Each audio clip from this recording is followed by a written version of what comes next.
오늘은 정시, 정리.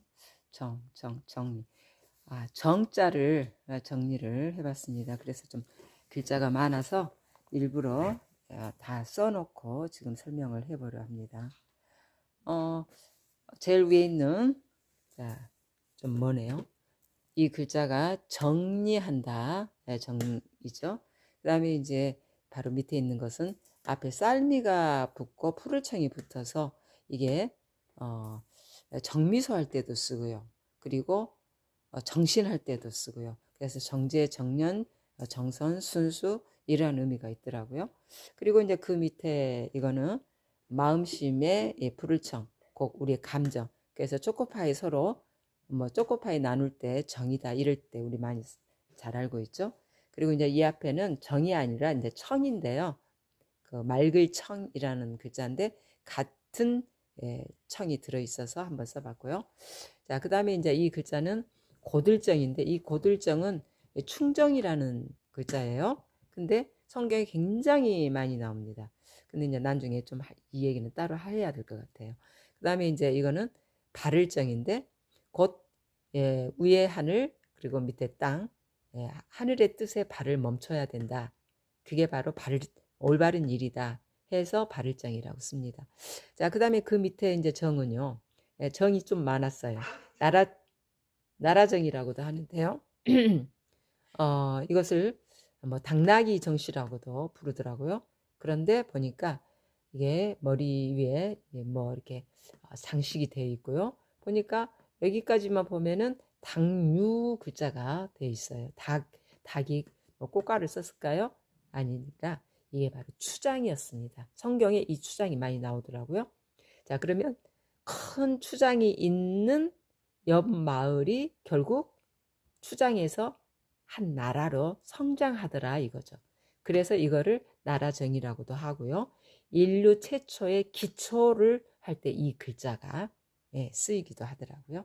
그 다음에 이제 이것도 정인데 뭐 길정, 한도정, 성씨에도 이것이 들어가요. 그 다음에 이제 이 결정한다 할 때 정이 또 이렇게 쓰죠.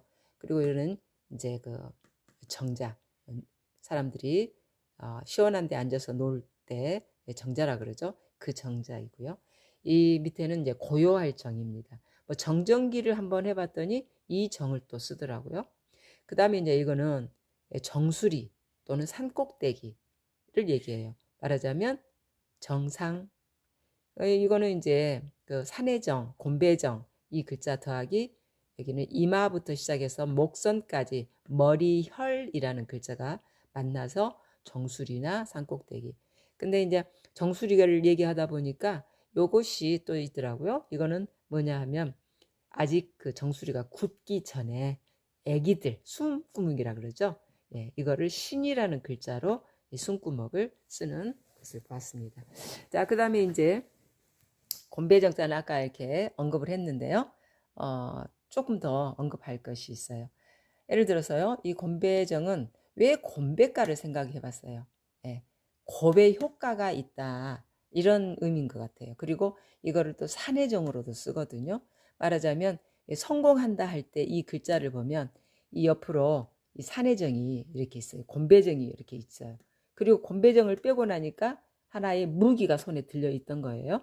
말하자면 손에 지팡이가 됐든 어떤 무기가 있다 보니까 이런 냇가를 건너도 다른 사람들은 신발 벗고 양말 벗고 옷 걷고 이렇게 건너야 되잖아요. 근데 이 사람의 경우는 그저 막대기 하나 딱 짚고 홀딱 뛰는 그래서 곱으로 효과를 내는 그런 일이다 해서 아마 곤배정이라고 지은 것 같습니다.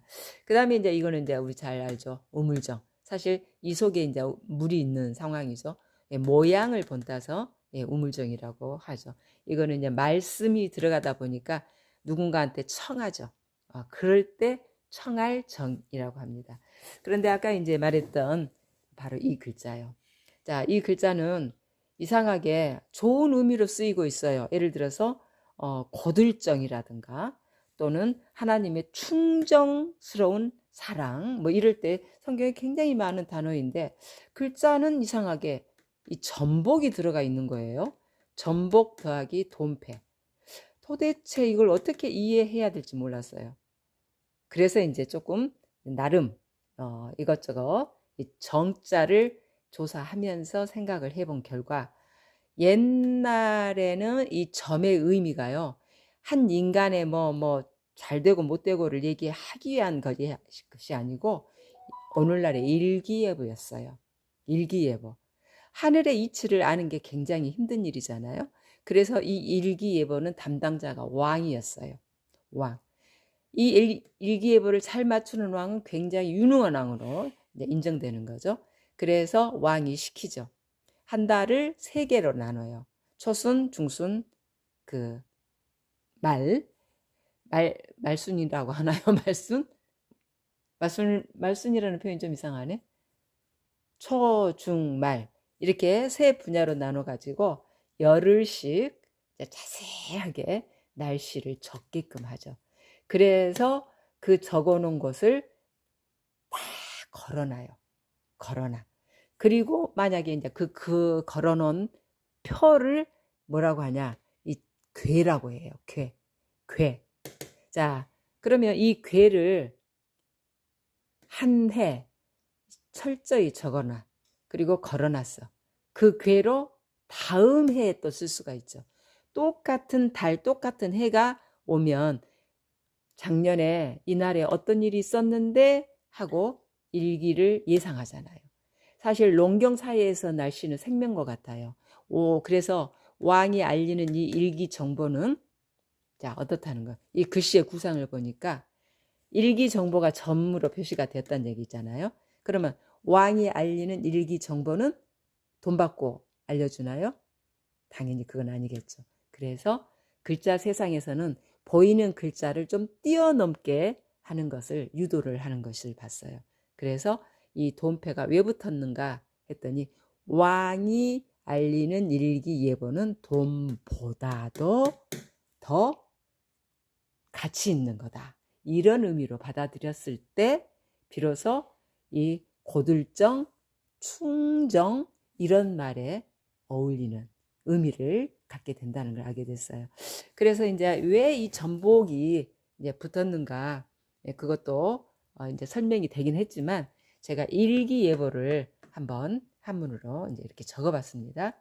그런데 어디에서 이 전복과 관련된 의미가 나왔는가 했더니 바로 이 글자예요. 이 글자가 애라는 글자입니다. 예. 이것은 이 애라는 글자는 미리 내다본다, 미리 알아본다, 미리 알린다 이런 의미가 있더라고요. 그래서 이 글자 이해라는 글자 때문에 아마 점이라는 것은 모르는 거를 미리 알려고 노력하는 그런 거잖아요. 그래서 아마 이 글자를 만들면서 이 전복 더하기 돈패 해서 이렇게 글자를 구성한 것 같아요. 어찌됐든 글자 자체는 조금 좀 의구심이 들었지만 이 글씨가 참 좋아요. 고들정이거든요. 고들정. 그리고 성경에 보면 충정지아이, 충성스러운 하나님의 사랑을 표현할 때 이 글자가 굉장히 많이 나와서 제가 정자를 그래서 한번 쭉 조사를 해보고 나서 이런 결론을 맺었는데, 자, 잘 맺은 결론인지는 모르겠습니다만 저는 그렇게 받아들이는 것이 좋다라고 생각했습니다.